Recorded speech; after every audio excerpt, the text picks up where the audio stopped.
отивам и гледам на едно място така нещо омлет ще дадат.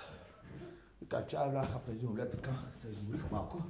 Отивам така вътре и викам, къде е омлета? Викам на един, той е един костюмиран такъв.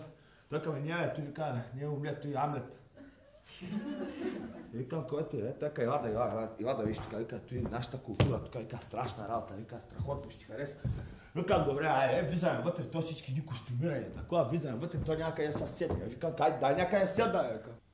To be or not to be? That is the question. Да бъдеш или не, това е въпрос. Да бъдеш или не въпросителна пауза. Това е въпроса удивително. Ходи там много 4 часа, вика, ма да бъда и да не бъда. Викам, викам. Той викам, чичо ти бе майка ти са чиш тук да бъде така. Викам, какви са тя сработи, викам. И ти казвам страшна работа. И вече викам, аз някой го гледа, той обаче викам, нещо ставаше малко и се появи, ти казвам, една булка, ти казвам, той фанал, доста. Ама ти казвам, значи, то не е момиче. Той жена, разбираш? То те предизвиква, разбираш? То се кърджи, дупе, разбираш? То направо те предизвиква. Тръгва да отмащава. И сега тръгва, а Ханита е фанал за циците, той не може да се защитава. И той с чекиката замахва, Ханита със зъбите хваля чекиката, хряса китките и ти казвам, тук вече ти казвам, като текна вече, тук е разкарат.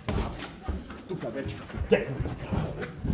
Почена кръвта шуртичка, ето, шуртират нещо, не? Замокиха ми са плеките обувки, Какво е ти викам сега? Той момче, значи, баща му умрял, чичо ми бе майка му. Той тръгна да фани една булка и тя отиди, брата на булката отиди, бащата на булката отиди, викам, аз за какво да го гледам той, викам. И викам на той, викам, кажи, за какво го гледам, той каза, тихо, викам. Те там реват, ти казвам, страшно, той пак ходи, дъл, вика, нали, така, вика. Аз пея под лайна, аз пея под лайна. Какво ти, детко, гледам аз, какво ти,